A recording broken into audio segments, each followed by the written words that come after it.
Perry Kalmus is the CEO and founder of Akala and joins us now.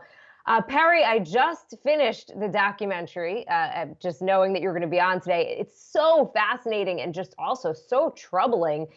Before we get into what happened with Rick Singer and this scandal, tell us a bit more about Akala and what you're trying to do with it. Yeah, my mom actually started a college admissions counseling company 25 years ago, and we've worked with about 15,000 students, mostly on the wealthy side of things. And a few years ago, we just took a look at the crazy numbers out there. The statistics are pretty wild. You guys mentioned it in the pre thing there. 17,000 schools in America don't have a dedicated college counselor, and we realized we weren't doing anything to help. In fact, we were probably helping to widen the gap, and we needed to sort of level that playing field. And so we created this platform that onboards kids as early as eighth grade and helps them guide that decision making all the way through high school so that by the time they get to senior year, they're the best possible college applicants that they could be. So incredibly important. This documentary also looks at the issue of standardized tests. Obviously, the extreme was Rick Singer figuring out a way for kids to actually have somebody else change the answers. But in general, the argument here is that these standardized tests, the SAT and the ACT, just continue to help more affluent students. Can you walk us through that a little bit? Yeah, the testing it's a tough issue because it 100% skews towards the wealthy who can afford the prep services to be able to do well on those tests. But on the flip side, for schools, they don't understand. There's 39,000 high schools in America. You don't know who's grade inflating, who's not in grade inflating.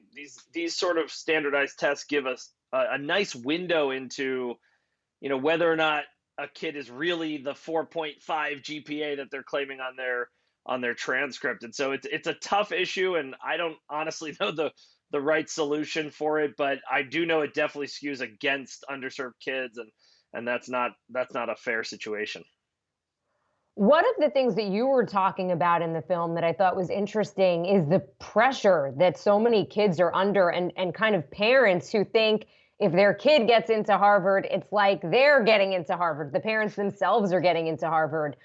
How much pressure is on kids these days to get into an elite school? And I'm curious what you think about the US News and World Report and their rankings of schools and how that plays into this.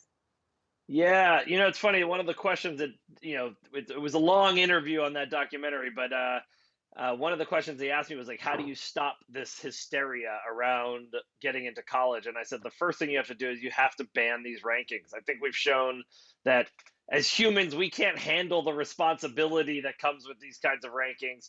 The hysteria has gotten so insane, and parents are so obsessed not with like what's the right fit for my child that's going to set them up to do great things in this life. It's just what's the top school, what's the smallest admissions rate, acceptance rate. So for us, it's just become this.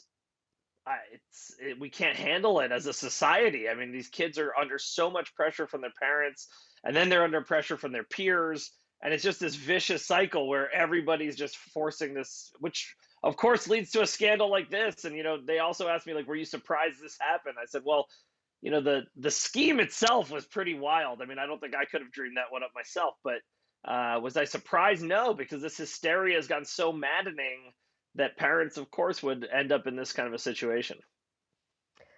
Scott Galloway, a NYU professor, he has been arguing for a while, and particularly in this pandemic, that the entire university system is due for a reckoning, especially given how few applicants that apply are actually accepted.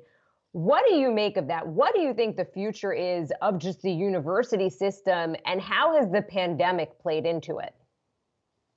Yeah, I mean, I don't think it's going anywhere anytime soon, but one of the sort of positives of the pandemic is that alternative options to the 4-year experience are now coming through. There's all kinds of certificate programs, coding boot camps, adult education programs where if you are in the workforce already, you can actually upskill to get a certain degree that can help you get a better job.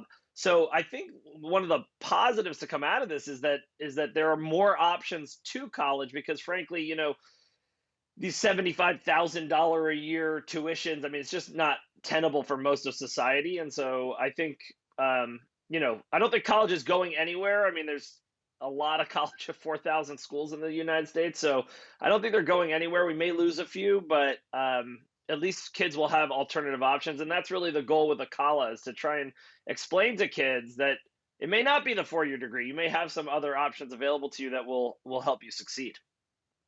What do you think needs to be done in general to make the college admissions, the whole process, just a little bit more fair? And as you say, to reach a lot of these kids who don't have access to tutors and college admissions counselors. Yeah, for us, it's we got to start talking to kids and the parents starting in 8th grade.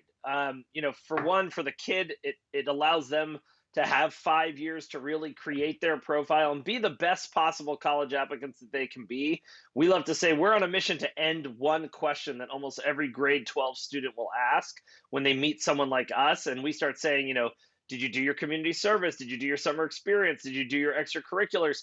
And they all turn to us and they say, why didn't anyone tell me this information? Like, why am I hearing about this now in grade 12? It makes no sense. And so, for us, if we could get to the kids early and we can start to explain to them, first of all, obviously, how to be a better college applicant, but more importantly, how to find the right fit school for them. One of the things we always talk about is, everyone wants to go to Harvard and Princeton and Yale, but if you were like an animation student, like you were dying to work at a Pixar or DreamWorks or Disney, and you got into a school called Full Sail University in the middle of Florida that most students have never even heard of, you'd actually be crazy to go to Harvard and Princeton if you got into Full Sail because Disney and Pixar, that's where they recruit. They recruit at Full Sail University. So making sure kids understand how to find the best fit schools for them and not worry about the rankings. If we start early, we feel like we can solve that problem. For anybody watching, any students or parents, and they want to get help from your organization, how do they do it? Yeah, you can go to www.goakala.com. And if you're into helping underserved kids, you could go to www.equityinaccess.org. And that's where we are trying to raise funds to provide Akala for free to kids in underserved areas.